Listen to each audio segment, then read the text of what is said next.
A horse with a deformed face stands trembling in a dark stall, moments away from being put down. The stable hands have given up on him, and his future seems hopeless, until a retired vet steps in and does the unthinkable. Against all odds, this vet sees something in the horse that no one else does, risking everything to save him. But why does he care so much? And what will happen when this horse gets a second chance at life that no one thought possible? Before we get into the story, comment below where in the world you are watching from today. And if you like this story, don't forget to subscribe. Dr. Carter adjusted his well-worn veterinary bag as he walked through the pristine aisles of Mountain View stables. The familiar scents of hay, leather, and horse filled the air, bringing back memories of his competition days. Now, as a traveling vet, these high-end facilities were just another stop on his rounds. He paused at each stall, checking off names on his clipboard. The horses here were expensive show jumpers and dressage champions, their coats gleaming like polished silk. But something else caught his attention. Voices drifting from around the corner. "It's embarrassing having him here," a male voice said in hushed tones. "Did you see those people yesterday? They actually laughed." "I know," another voice replied. "But at least it'll be over soon. Boss says we're putting Benny down next week. Can't sell him with a face like that." Dr. Carter's hand tightened on his clipboard. He stepped around the corner, finding two young stable hands leaning against feed bins. They straightened quickly when they saw him. "Where's this Benny you're talking about?" he asked, keeping his voice neutral. They pointed to a stall at the far end of the barn. Dr. Carter walked over, his boots clicking against the concrete floor. Inside, a horse stood quietly in the shadows. As Dr. Carter approached, the animal stepped forward into the light. Benny's face was indeed unusual, his jaw slightly twisted, his features asymmetrical. But his eyes were bright and alert, studying Dr. Carter with intelligence. The horse's coat, though not show-ring glossy, was healthy, and his stance was strong, despite a slight favor to one leg. "Beautiful conformation," Dr. Carter muttered, running experienced hands along Benny's shoulders and flanks. The horse stayed perfectly still, displaying remarkable patience. "He's worthless as a show prospect," a sharp voice interrupted. The stable owner, Patricia Wells, clicked down the aisle in polished riding boots. "We can't have him representing Mountain View." "He's perfectly healthy," Dr. Carter said firmly, "and well-mannered, too." "But look at him," Patricia gestured dismissively. "No one wants a deformed horse. He's bad for business, and we can't waste resources on an unmarketable animal." Dr. Carter felt a familiar anger rise in his chest, the same anger that had driven him away from the show circuit years ago. "I'll take him," he said suddenly. Patricia's eyebrows shot up. "You want him?" "Free of charge," Dr. Carter added. "I'll handle transport today." "Well," Patricia seemed surprised by the easy solution. "If you're sure, I'll have the papers drawn up immediately." An hour later, Dr. Carter led Benny up the ramp into his horse trailer. The horse followed willingly, his uneven gait creating an odd but rhythmic pattern on the metal floor. Inside the trailer, Benny turned to face backward, his large eyes catching the afternoon light filtering through the slats. Dr. Carter closed the trailer door, his hand shaking slightly. What was he doing? He hadn't taken on a new horse in years, not since Apollo. But looking at Benny's calm gaze through the trailer window, he couldn't bring himself to regret his impulsive decision. He climbed into his truck and started the engine, glancing in his rearview mirror as Mountain View stables disappeared behind them. The sun painted the sky in deep oranges and purples as Dr. Carter's truck crunched down the gravel driveway of Willow Creek Farm. Weathered fence posts lined the path, their white paint peeling from years of neglect. The old barn, its red paint faded to a dusty burgundy, stood silently against the darkening sky. Dr. Carter backed the trailer carefully toward the barn entrance. the familiar motions bringing back memories he'd rather forget. He killed the engine and sat for a moment, listening to the quiet tick of the cooling motor and Benny's occasional shuffle in the trailer. "Well, this is home," he muttered, climbing down from the cab. When he opened the trailer, Benny blinked at him uncertainly. The horse's misshapen features looked softer in the fading light. Dr. Carter held out his hand, letting Benny catch his scent before gently taking hold of the lead rope. "Easy now," he said as Benny hesitated at the trailer's edge. The horse's hooves made an uneven rhythm on the metal ramp. Clip-thump, clip-thump. But he followed Dr. Carter without resistance. Inside the barn, dust motes danced in the remaining sunlight. Empty stalls lined both sides of the center aisle, cobwebs decorating their corners. Dr. Carter had prepared one stall that morning, almost as if he'd known he'd need it. Fresh straw covered the floor, and a water bucket hung ready. Benny's ears swiveled, taking in the new sounds and smells. His nostrils flared as he investigated the straw, and his good leg pawed tentatively at the ground. Dr. Carter removed the halter and stepped back, watching as Benny explored his new space. "You're safe here, Doctor," Carter said softly, leaning against the stall door. "No more judgments, no more cruel words." Benny moved with surprising grace despite his awkward gait, circling the stall several times before approaching the water bucket. As the horse drank, Dr. Carter's eyes drifted to the empty stall across the aisle. Apollo's stall. For a moment, he could almost see the gleaming black stallion standing there, proud head held high, before that fateful day when... Dr. Carter shook his head sharply, pushing the memories away. That was the past. This was now. The day's events caught up with him suddenly, exhaustion settling heavy in his bones. He checked Benny's water one last time and made sure the stall door was securely latched. "Good night, boy," he said, reaching for the main light switch. The barn fell into shadow, with only the silver moonlight streaming through the high windows.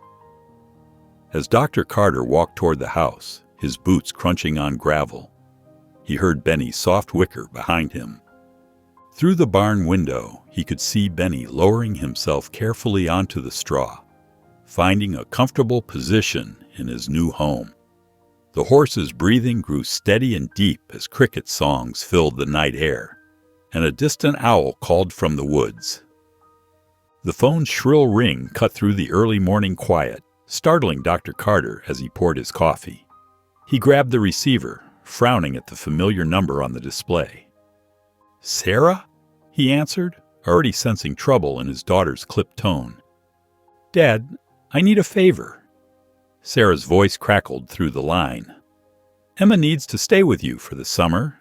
Things are complicated here, with a divorce, and she needs some time away." Dr. Carter's coffee grew cold as Sarah explained the situation, leaving little room for discussion. When he hung up, he stared at the phone, running a weathered hand through his gray hair. "Teenagers," he muttered, surveying his dusty living room.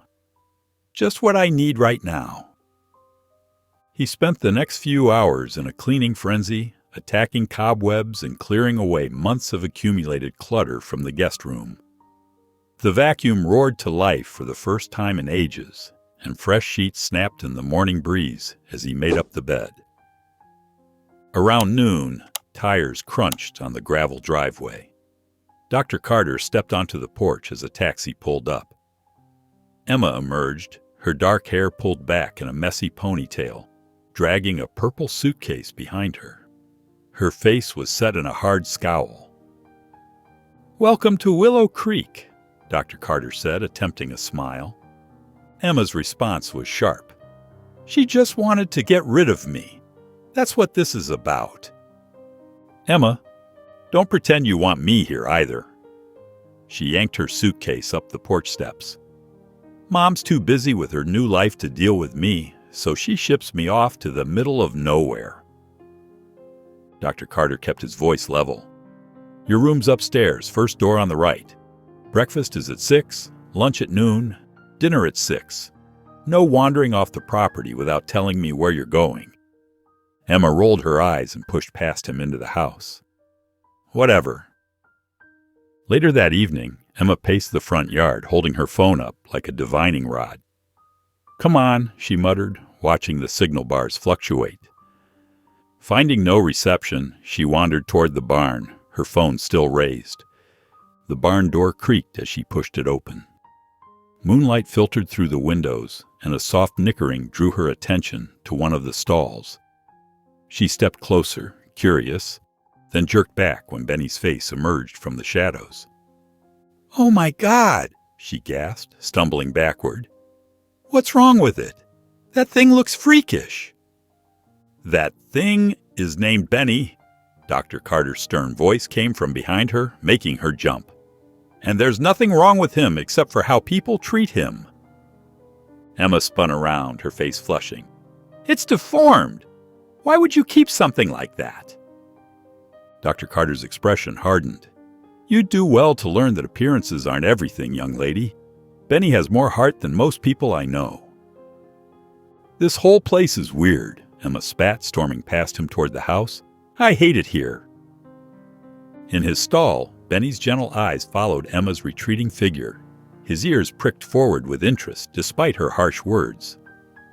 Dr. Carter watched her go, his jaw clenched in frustration.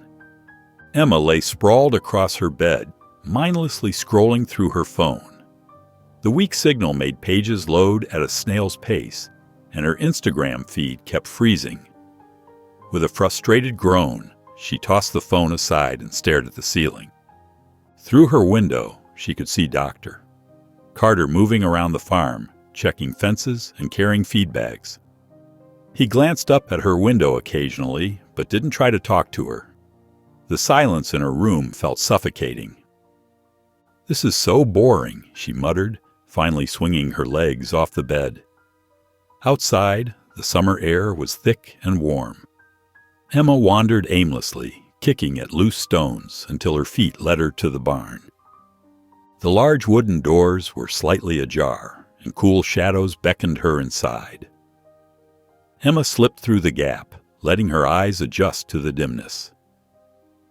Benny's stall was at the far end, and she could hear soft shuffling sounds coming from it. Cautiously, she approached the stall. Benny stood quietly in the corner, his misshapen face partially hidden in shadow. Emma noticed his calm demeanor, no stamping or snorting like she'd expected. She edged closer, curiosity overtaking her initial disgust. Benny turned toward her, taking a gentle step forward. Emma gasped and stumbled backward, knocking over a metal bucket. The loud clang echoed through the barn, making Benny jump and snort in surprise. "What do you think you're doing?" Dr. Carter's voice boomed from the doorway. He strode toward them, his face tight with concern. "Nothing. I was just looking." Emma shot back, her cheeks burning. "Why are you always watching me? It's creepy." "I'm trying to keep you safe," Dr. Carter said, checking on Benny. "You can't just barge in here and startle him." "Oh, right," Emma's voice cracked. "You care more about this weird horse than your own granddaughter. Just like Mom cares more about her new life than me." Later that night, Emma crept out of the house, desperate to find a decent signal for her phone. The moon cast long shadows across the yard as she wandered, holding her phone up hopefully. A low, pained sound caught her attention. It was coming from the barn. Emma hesitated, then hurried over when she heard it again. She found Benny lying on his side just outside his stall, breathing heavily. His front hoof was swollen, and he groaned softly when he tried to move. "Oh no," Emma whispered. Her hands shook as she grabbed a flashlight from the wall. Despite her fear, she knelt beside him, carefully examining the swollen hoof. She remembered seeing some wraps on a shelf and retrieved them, clumsily but gently wrapping the hoof. Benny watched her with those big, gentle eyes. When she finished, he stretched his neck out and nuzzled her hand softly. Emma's breath caught in her throat as something warm and unexpected bloomed in her chest.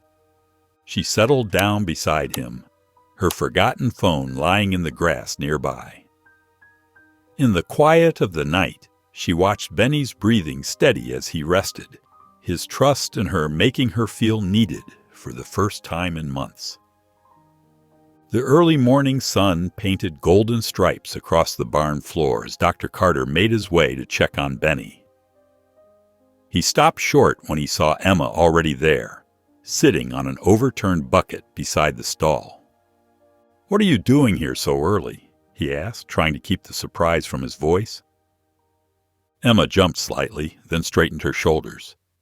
"I found him last night. His hoof was swollen, and he was in pain." She pointed to the wrapped leg. "I did what I could, but I wanted to make sure he was okay this morning."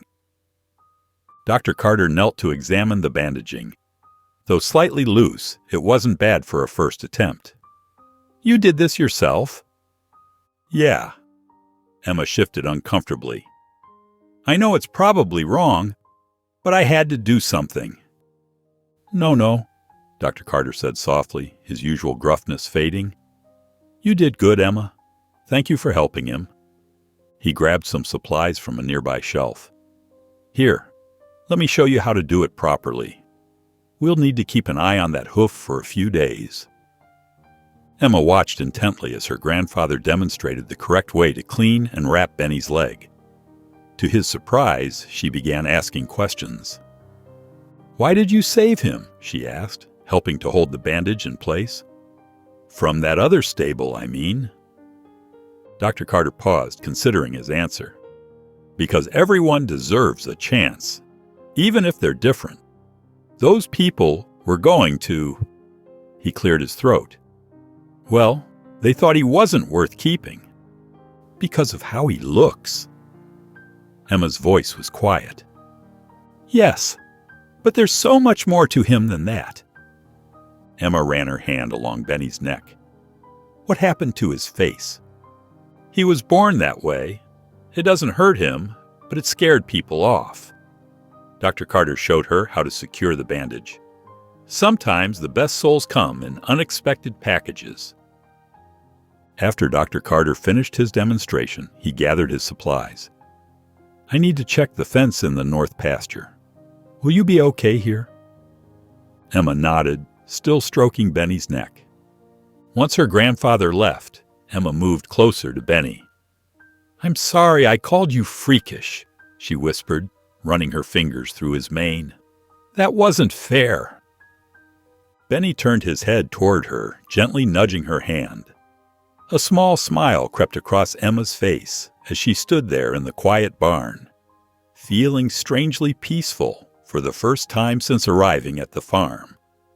The afternoon sun filtered through the barn's dusty windows as Emma swept the floor, sending small clouds of hay and dirt swirling in the golden light. Benny watched her from his stall, occasionally nickering softly when she passed by.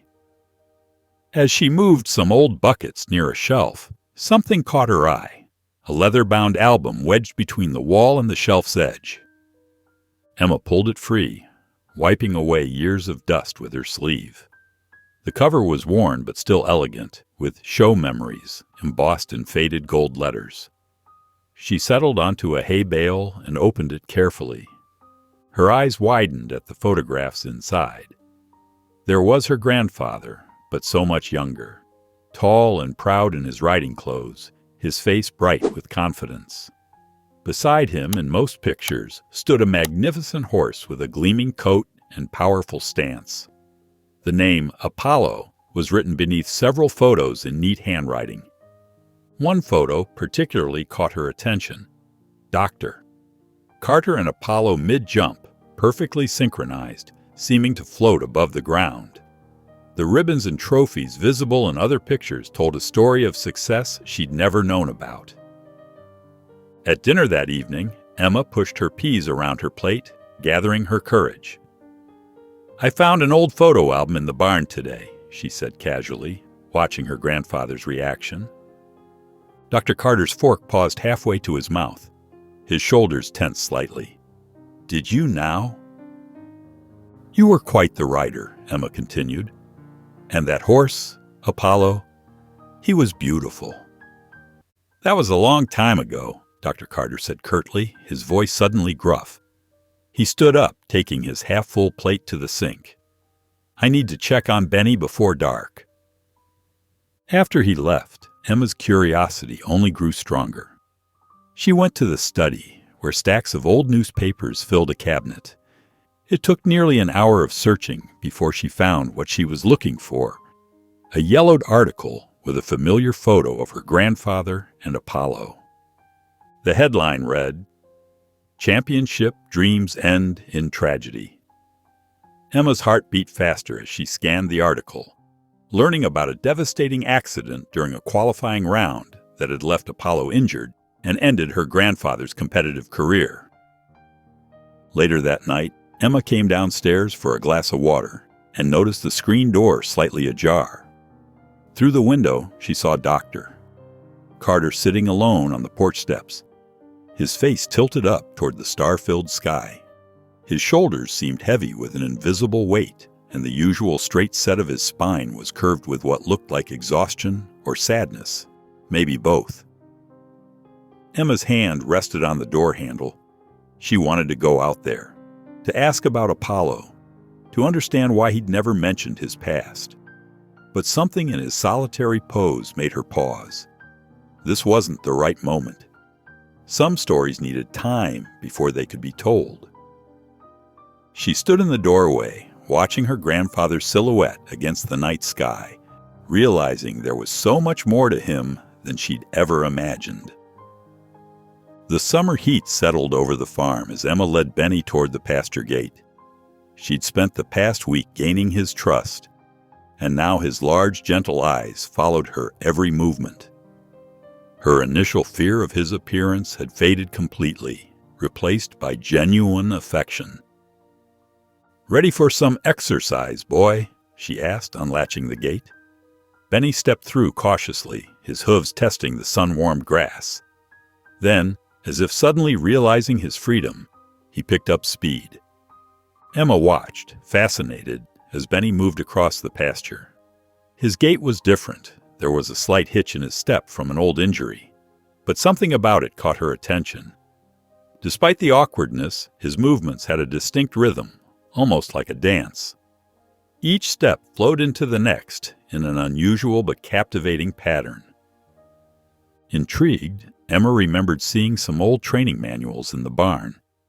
She retrieved one and began leading Benny through simple exercises, walking in circles, changing direction, responding to voice commands. To her amazement, Benny caught on quickly. He matched her pace perfectly, turning smoothly at her signals. His ears pricked forward with interest. "You're something special, aren't you?" Emma whispered, stroking his neck. She could almost see it, the possibility of something more than just retirement for this unique horse. Excited by her discovery, Emma rushed to find Dr. Carter, who was fixing a fence near the barn. "Grandpa, you need to see this." She grabbed his arm, pulling him toward the pasture. "Benny has this amazing way of moving. I think he could be trained for—" "Stop right there," Dr. Carter cut her off, his voice sharp. "Benny's not built for training. His facial deformity affects his breathing, and that leg injury never healed properly. He's here to live out his days in peace, nothing more." "But you haven't even seen what he can do," Emma protested, her excitement crumbling. "I've seen enough broken horses in my time," he said firmly. "Don't go getting attached to impossible dreams." Emma felt tears stinging her eyes as she turned away. She stormed back to the pasture, her throat tight with frustration. Benny approached the fence where she stood, gently pressing his nose against her hand, as if trying to comfort her. Emma spent the next few days sneaking out to the pasture whenever Dr. Carter was busy. She worked with Benny using instructions from the old training manuals she'd found. But something felt off. Her commands were uncertain, and Benny seemed to pick up on her nervousness. "Come on, boy," she muttered, trying to guide him through a turn. Benny's steps were hesitant, nothing like the graceful movements she'd seen before. She tugged harder on the lead rope, growing frustrated. Suddenly, a plastic bag blew across the pasture, catching in the fence. Benny jerked his head up, startled by the unexpected movement. Emma pulled on the rope, trying to regain control. But this only scared him more. With a frightened snort, Benny reared up on his hind legs, his hooves pawing at the air dangerously close to Emma's head. "Emma, let go of the rope!" Dr. Carter's voice boomed across the pasture. He rushed forward, speaking calmly to Benny while motioning for Emma to back away. Benny gradually settled, his sides heaving with nervous breaths. "What were you thinking?" Dr. Carter demanded, his face red with anger. "You could have gotten yourself killed." "I was thinking that someone needed to believe in Benny," Emma shot back, her hands shaking. "Unlike you, who's too scared to even try." "You don't know what you're talking about," Dr. Carter said, his voice tight. "I know about Apollo." Emma's words hit him like a physical blow. "I know you quit because you failed, but that doesn't mean Benny has to pay for your mistakes." Dr. Carter was quiet for a long moment, his expression pained. Finally, he gestured toward the porch. "Sit down. There's something you need to understand." They sat in the wooden rocking chairs, the evening sun casting long shadows across the farm. Dr. Carter's voice was heavy as he began to speak. "Apollo was the finest horse I'd ever trained. We were headed for the national championships, and I pushed him harder every day. I ignored the signs of strain, convinced we could handle it." He paused, his hands gripping the armrests. "During our final practice, Apollo's leg gave out. The injury was catastrophic. He never competed again, and it was all my fault." Emma listened silently as her grandfather's story unfolded, seeing the guilt that still haunted him. "I see so much potential in Benny," Dr. Carter admitted, "just like you do. But the thought of pushing too hard, of causing another injury—" He shook his head. "I couldn't live with that." "But we could be careful," Emma said softly. "We could do it right this time." Dr. Carter studied her for a long moment. "If, and I mean if, we do this, we do it my way. No shortcuts, no rushing. Benny's well-being comes first. Understand?" Emma nodded eagerly, hope rising in her chest. "We'll start with the basics tomorrow," he said firmly. "And Emma, thank you for making me face this." The morning sun had barely peeked over the horizon when Dr. Carter led Emma and Benny into the training ring. Dew still clung to the grass, and a gentle mist hung in the air. Emma bounced on her toes, eager to begin, but Dr. Carter held up his hand. "First, we observe," he said quietly. "Watch how Benny moves naturally. Notice his breathing, his stance." Emma sighed, but did as she was told. She watched Benny amble around the ring, his awkward gait creating an unusual rhythm. Dr. Carter showed her how to hold the lead rope properly, explaining the importance of maintaining gentle contact without pulling. "Remember, every movement sends a message," he explained. "Too much pressure makes him nervous. Too little, and he won't understand what you want." They spent the next hour working on basic commands. Emma's arms ached from holding the correct position, and sweat beaded on her forehead despite the early hour. Benny seemed confused by the new expectations, sometimes stopping abruptly or turning the wrong way. "This is pointless," Emma muttered after Benny refused to follow her cue for the third time. "He's not getting it." "He's learning," Dr. Carter corrected. "Just like you are. Watch his ears. See how they're focused on you? He's trying to understand." As the morning wore on, small improvements began to show. Benny started responding more quickly to Emma's voice, and his turns became smoother. When he finally executed a perfect halt, Dr. Carter allowed himself a small smile. "That's enough for today," he said. "Cool him down and brush him out." After Dr. Carter left, Emma led Benny to the grooming area.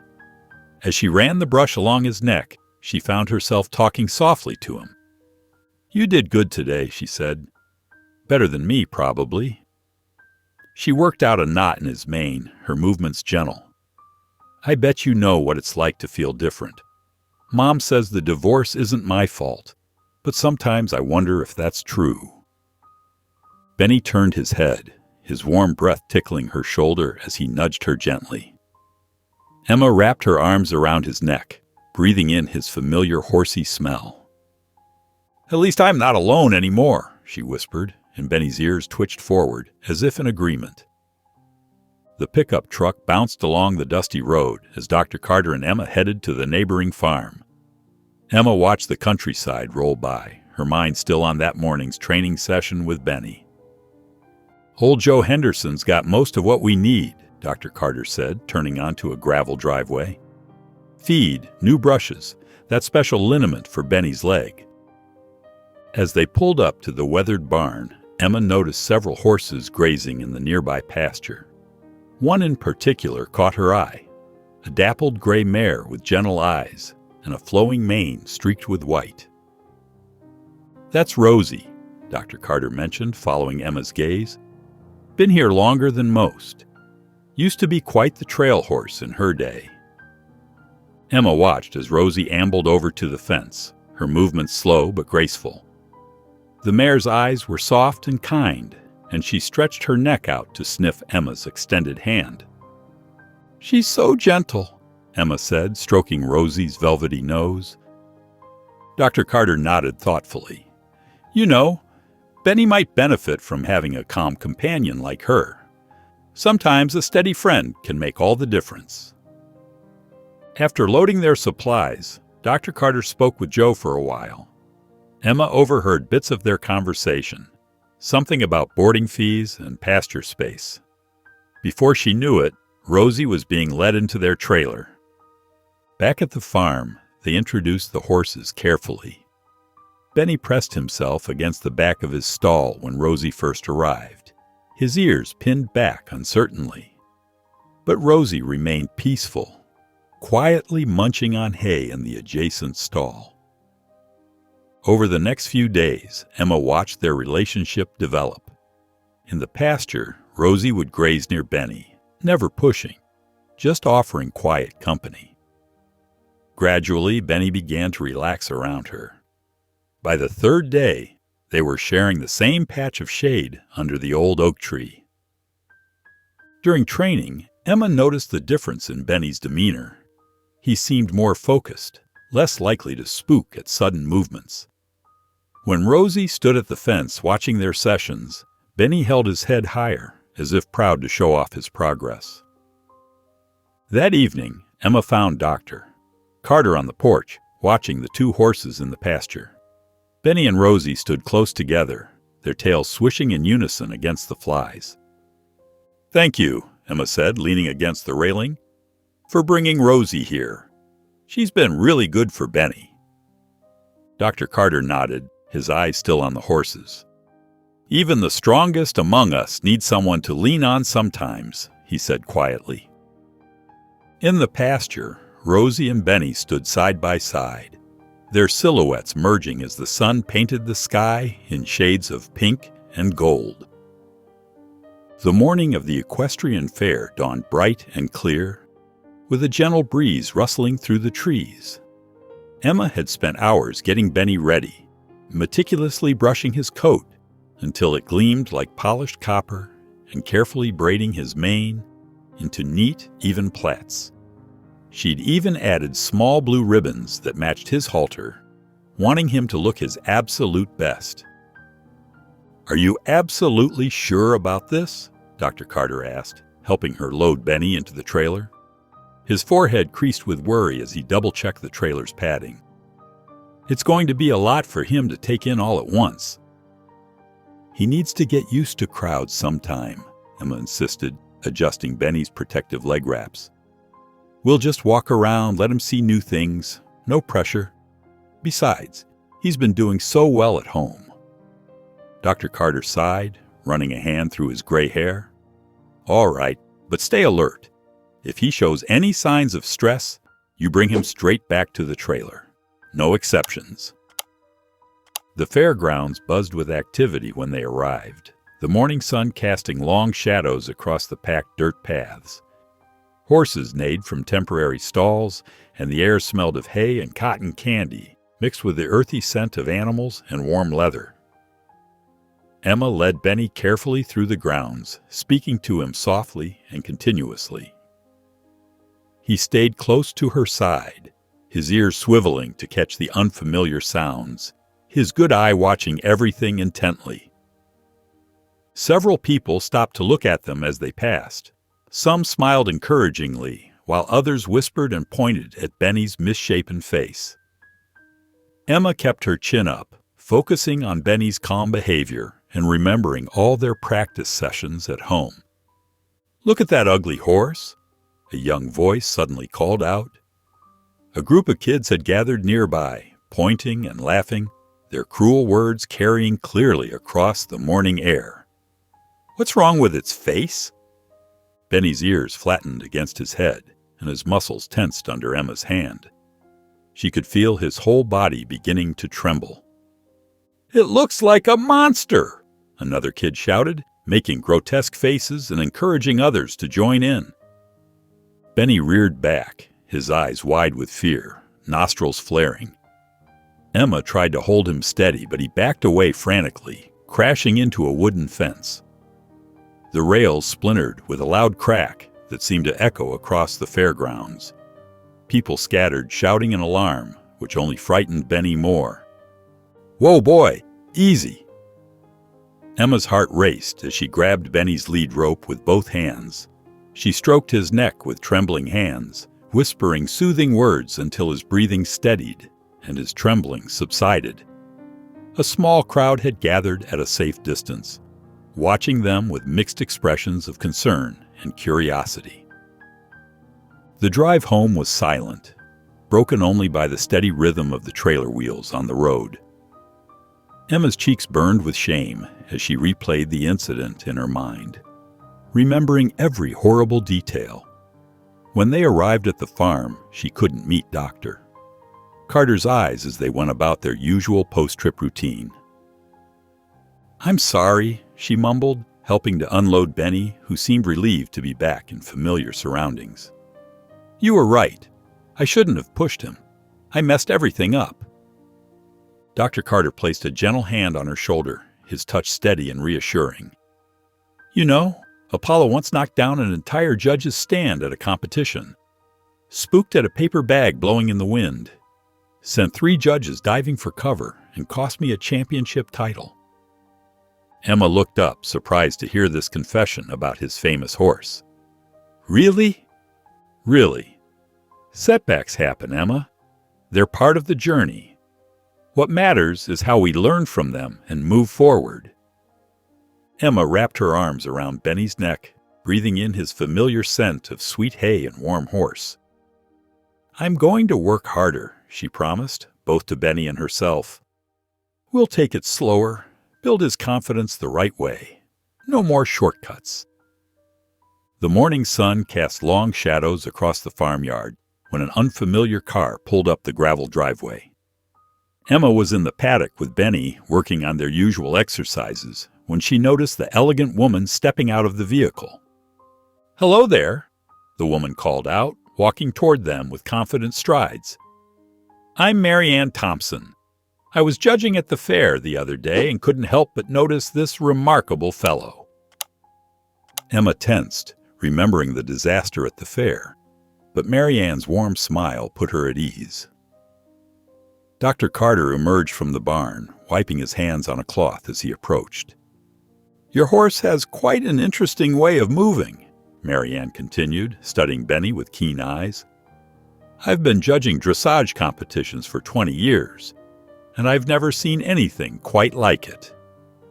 "Is that good?" Emma asked hesitantly. Mary Ann nodded enthusiastically. Very good, actually. His rhythm is unique, but there's a natural grace to it. With proper training, that distinctive movement could make him stand out in dressage competitions, in a positive way. Dr. Carter frowned. Dressage? With his condition? His facial deformity doesn't affect his movement, Marianne explained. And that natural cadence he has? It's perfect for collected gaits. I'd be happy to mentor you both, she said, turning to Emma. I see real potential here. Emma's eyes lit up, but Dr. Carter stepped forward, his expression concerned. I appreciate your interest, but Benny's been through enough. We can't risk pushing him too hard. I understand your concern, Marianne said softly. And I agree completely. Benny's well-being comes first. We'd take it slow, work at his pace, and stop the moment he shows any signs of stress. Emma looked pleadingly at her grandfather. Please? We could at least try? Dr. Carter walked to the porch and sat heavily in his favorite chair, watching Emma and Benny in the paddock. Marianne stood nearby, explaining her training approach, while Emma nodded eagerly, already making plans. He could see the spark in his granddaughter's eyes, the same one he'd had at her age. After a long moment, Doctor. Carter cleared his throat. All right, he said, his voice gruff but gentle. But only if we're clear about one thing. The moment Benny shows any sign of distress, we stop. No questions asked. Of course, Marianne agreed quickly. We'll take it one day at a time. Emma beamed, wrapping her arms around Benny's neck. The horse nickered softly, seeming to sense her excitement. The sun had barely peeked over the horizon when Marianne's car crunched up the gravel driveway. Emma was already in the paddock with Benny, running through their morning routine. She straightened her shoulders as Marianne approached, clipboard in hand. Good morning, Marianne called out cheerfully. Let's see what you two can do. For the next hour, Marianne watched Emma work with Benny, taking careful notes. Your timing is a bit off, she said gently. Try releasing the pressure sooner when he responds correctly. She demonstrated the proper technique, her movements fluid and precise.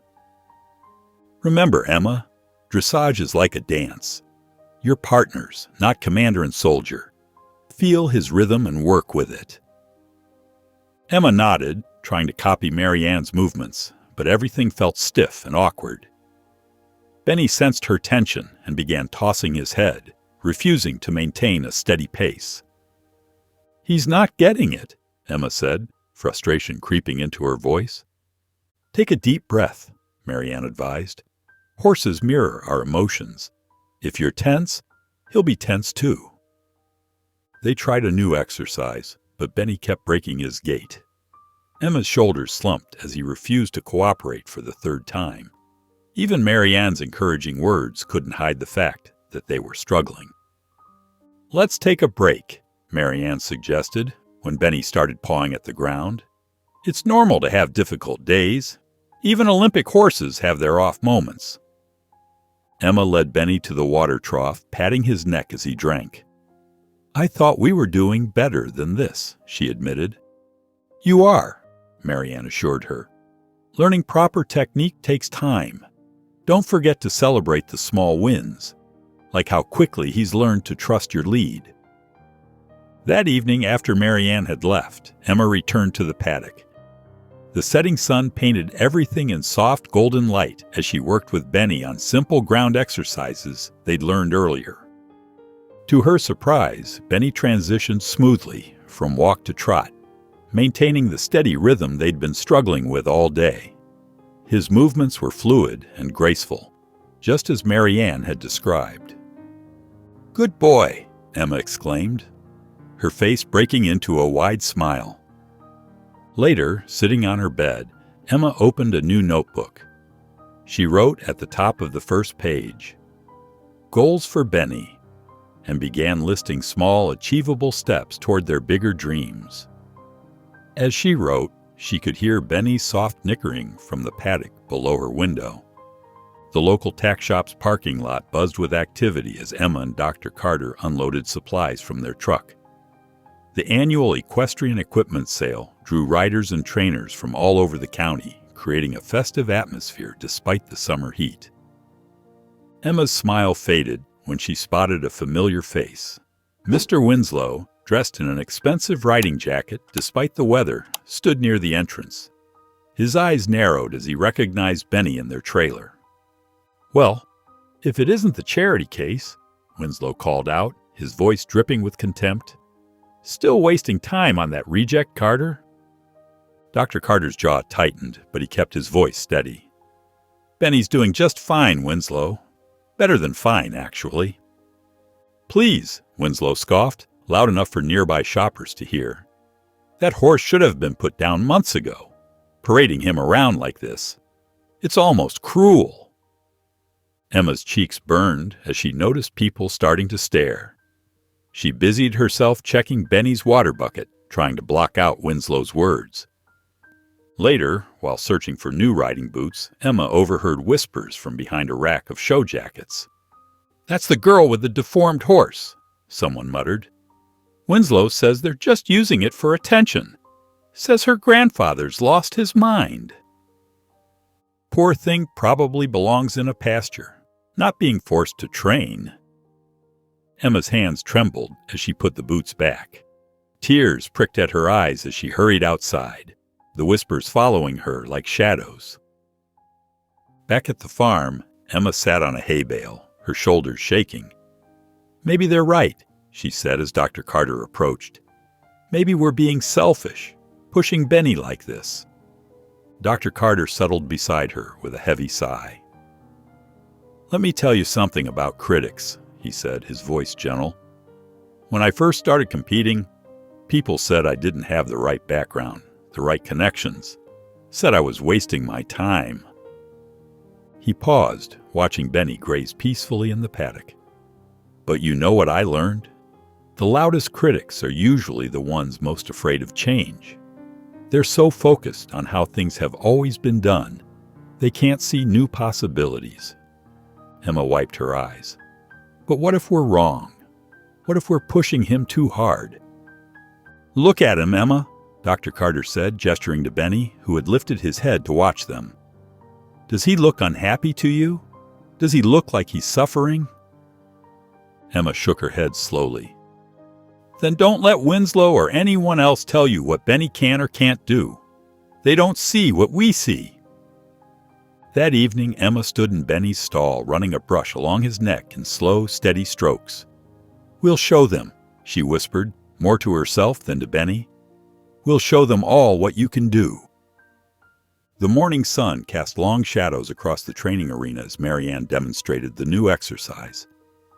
"Lateral movements are like a dance," she explained, using her hands to show the precise steps. "The horse moves sideways while maintaining forward motion." Emma nodded, but her confidence wavered as she led Benny through the pattern. Despite his usual eagerness to please, Benny seemed confused by the new commands. He shifted awkwardly, moving forward when he should go sideways. "He's not getting it," Emma sighed, dropping her shoulders in frustration. "Maybe this is too advanced for us." Marianne shook her head. "You're both thinking too hard. Remember, dressage isn't about forcing movements. It's about communication." "But we've been at it for an hour," Emma protested, patting Benny's neck as he fidgeted. "Try breaking it down," Marianne suggested. "Start with just one step. Make your cues clearer and reward even the smallest try." Emma took a deep breath and repositioned herself. This time she focused on Benny's body language, noticing how his ears flicked back to catch her signals. She shortened her cues, making them more precise. When Benny took one correct sideways step, Emma immediately praised him.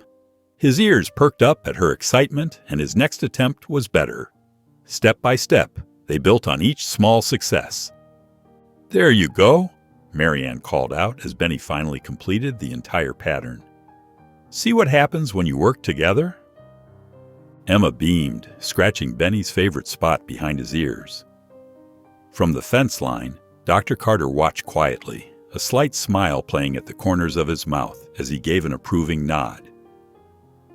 That evening, Emma sat on a hay bale in Benny's stall, sharing an apple with him.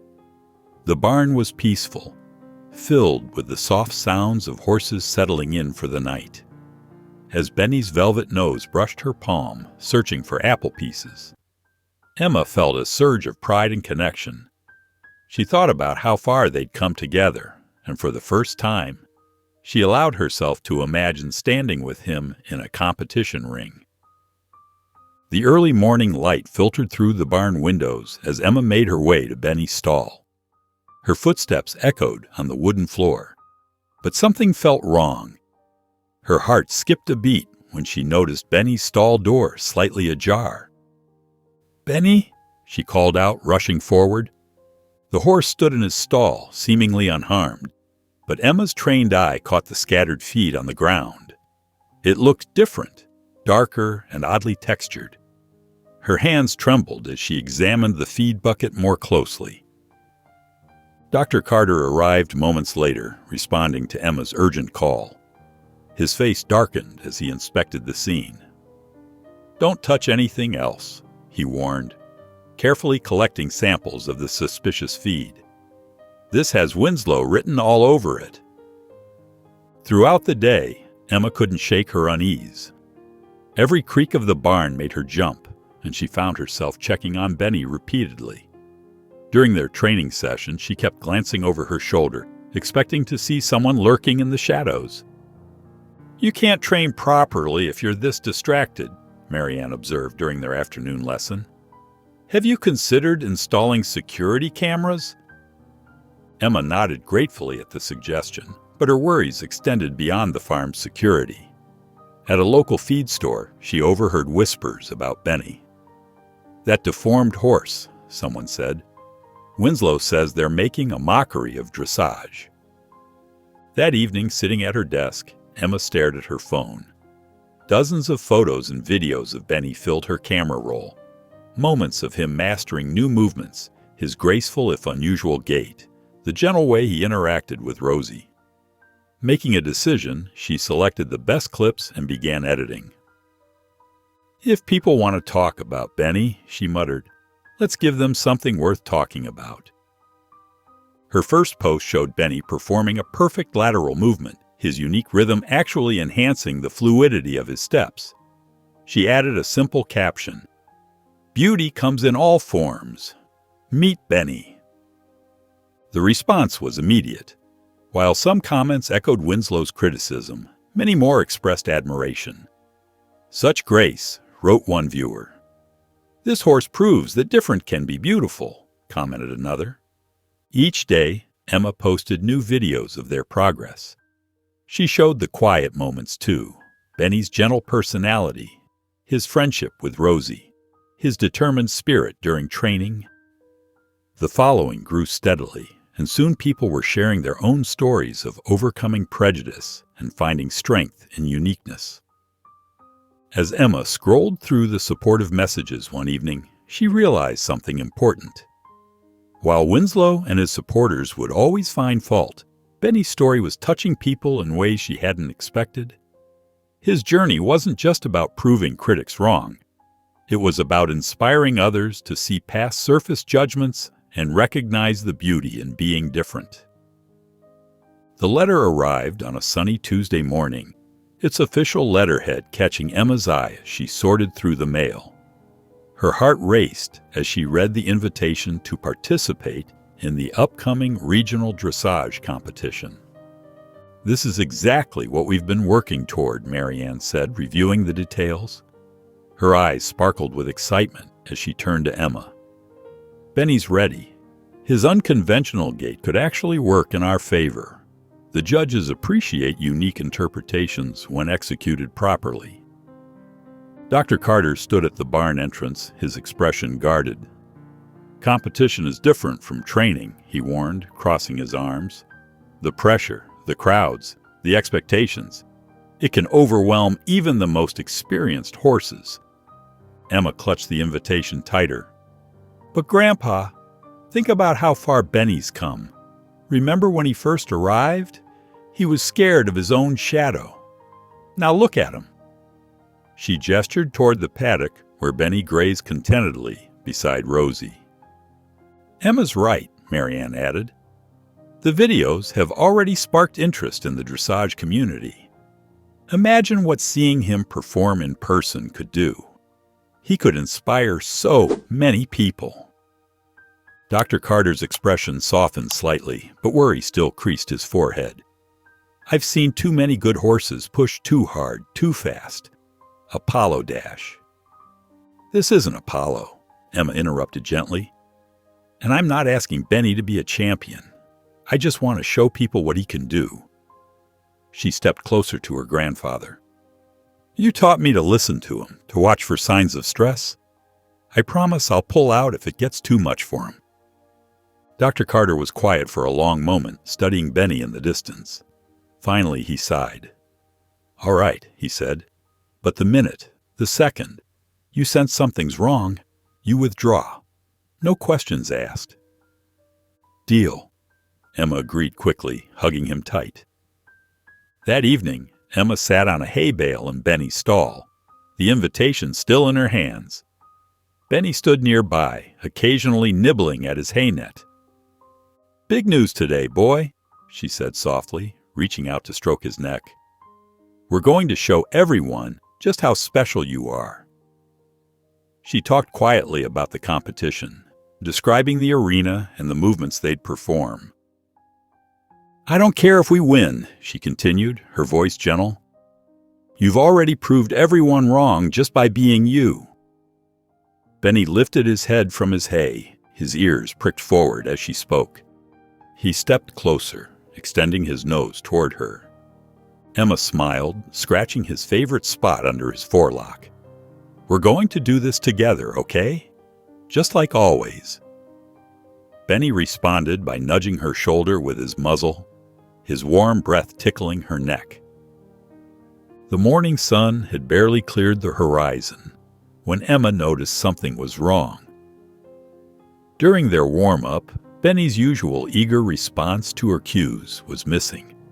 His head hung low, and his movements were sluggish. "Something's not right," Emma called out to Marianne, who was watching from the fence. Dr. Carter, who had been fixing a gate nearby, hurried over at the concern in Emma's voice. He approached Benny carefully, running experienced hands over the horse's neck and flanks. His frown deepened as he checked Benny's gums and eyes.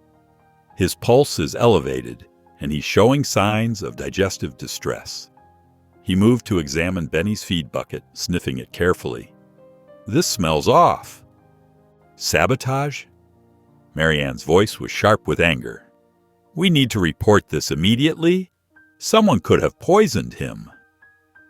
Emma's hand shook as she stroked Benny's neck. "Who would do something like this?" "I have my suspicions," Marianne said grimly.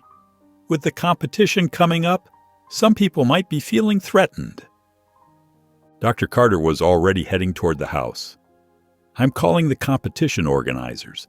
They need to know about this. Emma, help me get Benny comfortable in his stall."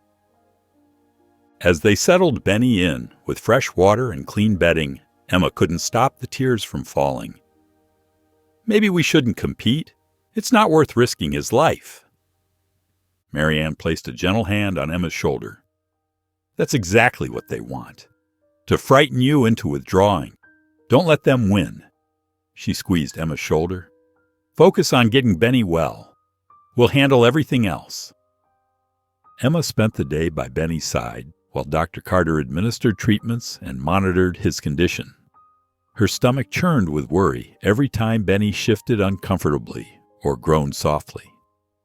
"The competition organizers are taking this seriously," Dr. Carter reported, returning from another phone call. "They're launching an investigation and increasing security measures for all participants." By the next morning, Benny's condition had improved significantly. His eyes were brighter, and he nickered softly when Emma entered the barn. Dr. Carter confirmed his vital signs were returning to normal. "We need better security," Emma declared, watching as Benny took small sips of water. Cameras, better locks, everything.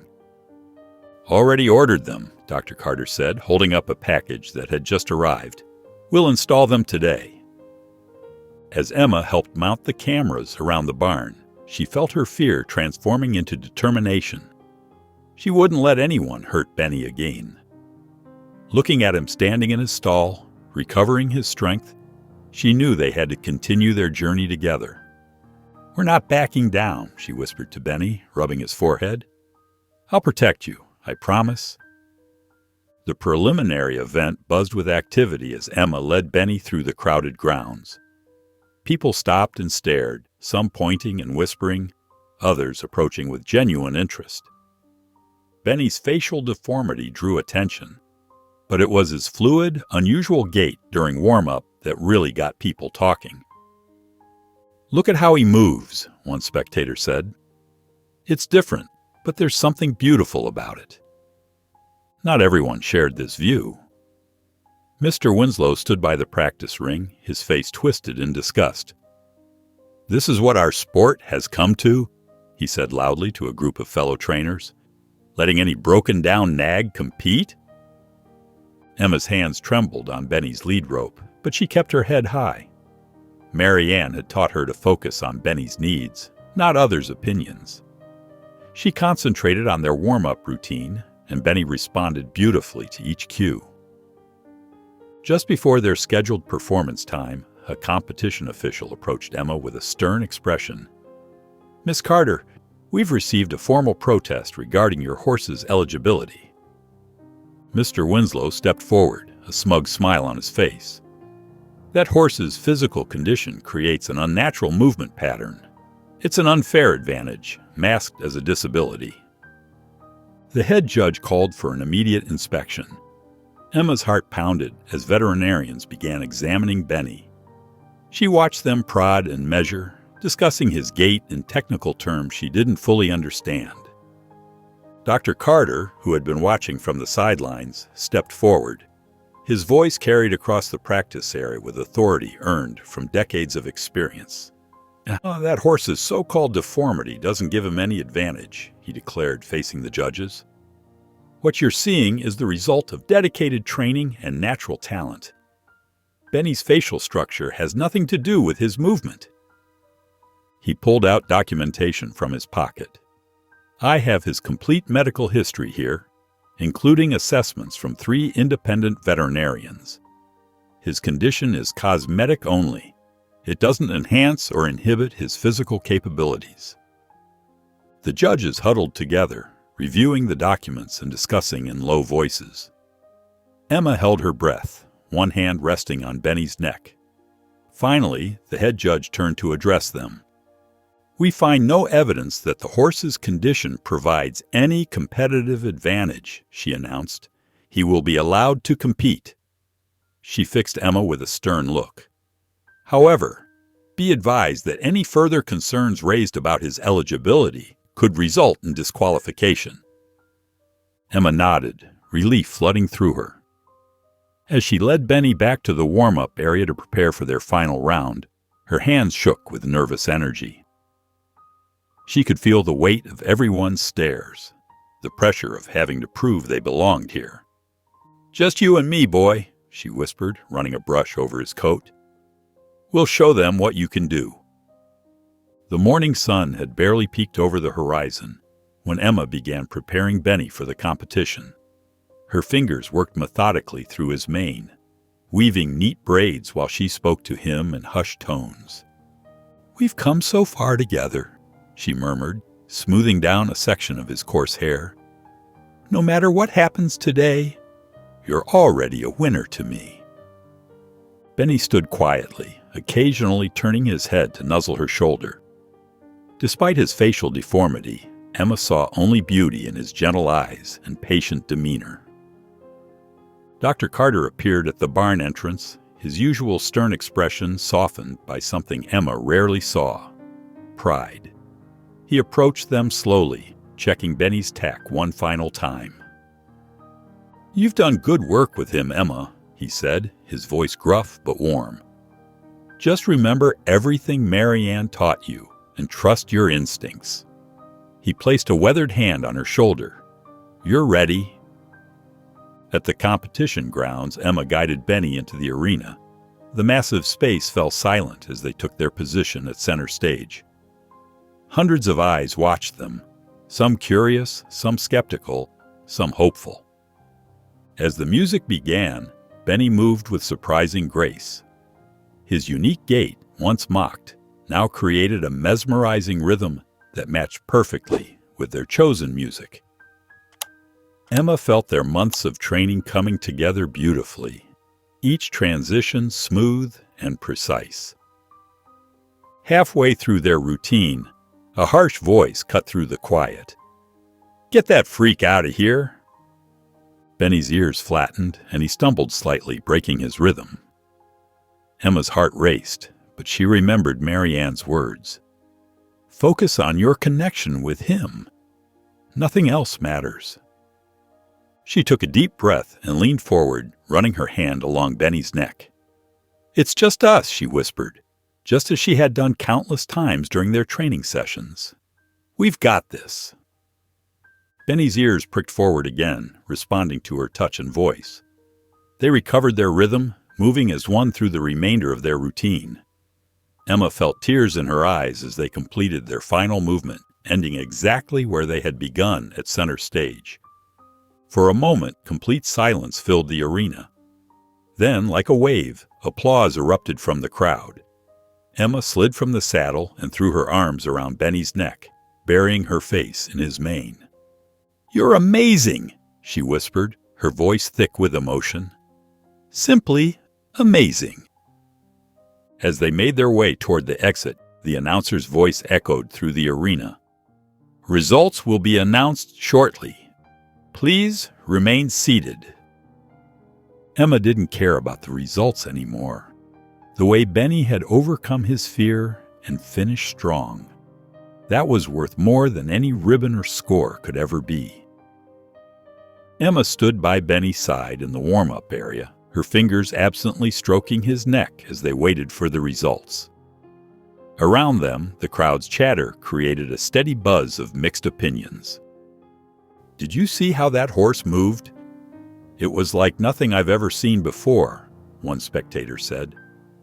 "But should they even allow a horse with such obvious defects to compete?" another questioned.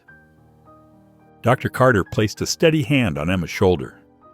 "Don't listen to them," he said quietly. "You both did exactly what you trained to do out there." Emma nodded, taking comfort in her grandfather's presence and Benny's calm demeanor. The horse seemed content, occasionally shifting his weight as he dozed in the afternoon sun. The announcer's voice crackled over the speakers, and Emma's heart jumped. "Ladies and gentlemen, the judges have reached their decision." As the placements were called from bottom to top, Emma held her breath.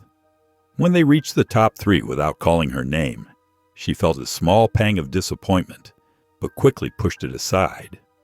They hadn't come here to win. They'd come to prove something more important. "Before we announce our champion," the announcer continued, "the judges have decided to present a special award for exceptional harmony between horse and rider to Emma Carter and Benny." The crowd erupted in applause, and to Emma's surprise, people began standing up, creating a wave of support that brought tears to her eyes. Dr. Carter squeezed her shoulder gently. As they made their way to receive the award, people pressed forward to get a closer look at Benny. Instead of the cruel stares they'd faced before, Emma saw genuine interest and admiration in their eyes. "How did you train him to move like that?" one young rider asked. "What made you see his potential?" another questioned. Emma answered their questions proudly, explaining how Benny's unique gait had become his strength rather than his weakness. The horse stood patiently beside her, seemingly aware of his moment in the spotlight. Back at the warm-up area, Emma held the special ribbon in her hands, its deep purple color gleaming in the sunlight. Benny nudged her gently, more interested in getting scratches than looking at their prize. Dr. Carter cleared his throat, and Emma turned to face him. His eyes were softer than she'd ever seen them. "Emma," he said, his voice slightly rough with emotion, "I want you to know how proud I am of what you've accomplished here today." Before Emma could respond, a photographer approached them. "Could I get a picture?" he asked. "This is exactly the kind of story people need to see." Emma stood next to Benny, the ribbon displayed proudly in her hands as the horse pressed his distinctive face against her shoulder. The camera clicked, capturing their triumph, not in winning first place, but in proving that sometimes the greatest victories come in unexpected forms. The morning after the competition, Emma sat at the kitchen table with Dr. Carter and Mary Ann, reviewing footage from the security cameras. The grainy videos clearly showed Winslow sneaking onto their property late at night, tampering with Benny's feed and attempting to spook him before the competition. "I can't believe he would stoop so low," Mary Ann said, shaking her head as she gathered the evidence. "The competition board needs to see this immediately." Within days, the news spread through the local equestrian community. Winslow's actions had shocked many of his longtime associates. Phone calls poured in from his clients, all expressing their disgust at his behavior. "Another stable just dropped his services," Mary Ann informed them one afternoon. "They're saying nobody wants to work with someone who would deliberately harm an animal." Meanwhile, Emma's inbox filled with messages of support. Several young riders reached out, sharing stories of their own struggles with prejudice in the sport. A popular dressage magazine even requested an interview about Benny's journey. "Your story is inspiring people," Dr. Carter told Emma over breakfast. "You've shown them that determination matters more than appearance." The peaceful aftermath didn't last long. One cloudy afternoon, Winslow's black truck came roaring up the driveway, gravel crunching under its tires. He stormed toward the barn, where Emma and Dr. Carter were working. "You've ruined everything," Winslow shouted, his face red with anger. "Years of building my reputation, destroyed because of that worthless horse." Dr. Carter stepped forward, placing himself between Winslow and Emma. His voice was steady but firm. "Leave now, Winslow. We have everything on camera, the break-ins, the tampering. One phone call to our lawyer, and this gets much worse for you." Winslow's face paled. He jabbed a finger in their direction. "This isn't over," he threatened, but his voice wavered. "It is over, Doctor," Carter replied calmly. "Go home." They watched as Winslow stomped back to his truck, slamming the door before speeding away. Emma released a breath she hadn't realized she'd been holding, and Dr. Carter put a comforting arm around her shoulders. Emma sat cross-legged on her bed, scrolling through the countless messages that had flooded her social media since the competition. People from all over had been touched by Benny's story. She clicked through photos of their journey, from his first nervous days at the farm to his proud moment in the competition arena. "Maybe we can help other horses like Benny," she murmured to herself, opening her laptop. With careful attention, she began crafting a post about Benny's journey, including photos of his transformation and their training sessions. She wrote about his near escape from euthanasia, his unique gait, and the joy he brought to everyone who gave him a chance. Within hours, her post had gained significant attention. Comments poured in from people sharing similar stories about rescued horses and animals deemed imperfect by traditional standards. Dr. Carter noticed the increasing interest in their farm. One morning, he surveyed the property with new eyes, seeing past the worn fences and weathered barn. He picked up his phone and called a local contractor. "We need to fix up the north pasture," he explained to Emma over dinner, "and maybe add some new stalls in the old barn." "Really?" Emma's eyes lit up. "Mary Ann thinks we could help other horses that need a second chance," he said, a small smile playing at the corners of his mouth. "She's already talking to her contacts in the dressage world." Over the next few weeks, the farm came alive with activity. Workers repaired fencing, reinforced stall doors, and cleared overgrown paths. Mary Ann visited frequently, bringing news of potential supporters and horses in need.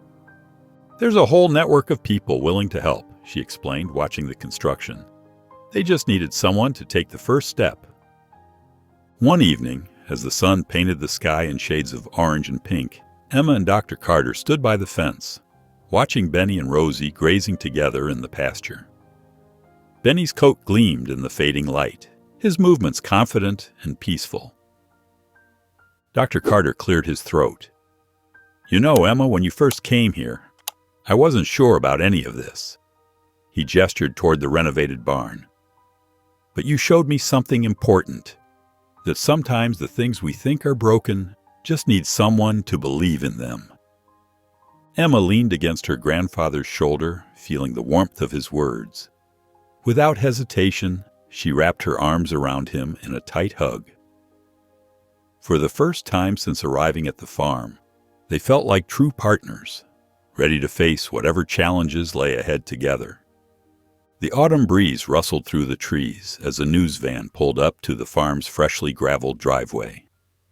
Emma straightened her riding jacket, watching the crew unload their equipment. The farm had changed dramatically over the past few months.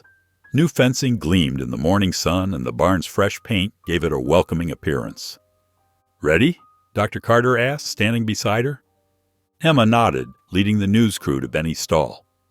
The horse's ears perked forward at their approach, his gentle eyes curious but calm.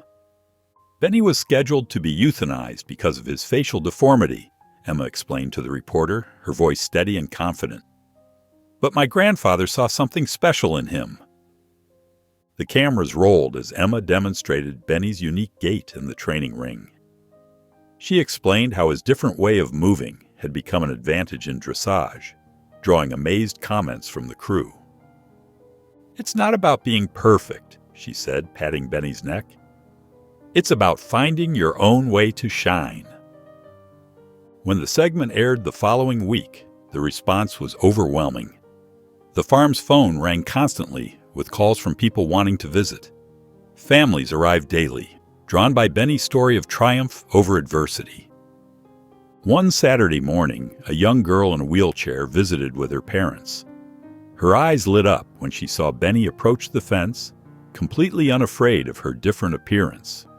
The family ended up adopting one of the sanctuary's rescued horses, a gentle mare with a slight limp who connected instantly with their daughter. "See how much good you've done?" Dr. Carter said to Emma, watching the family lead their new horse to their trailer. "All because you believed in Benny." As the day drew to a close, Emma mounted Benny for their evening practice. The news crew had returned for some final footage, capturing their fluid movements as they performed a complex dressage routine. Benny's hooves seemed to float across the ground, his rhythm perfect and sure. Dr. Carter watched from his usual spot on the porch, a content smile on his weathered face. Beside the pasture, Rosie grazed peacefully, lifting her head occasionally to watch her friend perform. The camera crew's photographer positioned himself near the fence, capturing one last shot of Benny standing proud in the golden evening light. His disfigured face, once a source of shame at his old stable, now represented hope to everyone who visited the sanctuary. Emma and Benny walked back to the barn together, their shadows long in the setting sun. The day's last rays caught the brass nameplate on his stall, newly engraved with the words "Benny, the heart of Second Chances Farm." If you enjoyed the story of Benny, I handpicked this next story that you will enjoy. Please don't miss this one. Click here to watch it.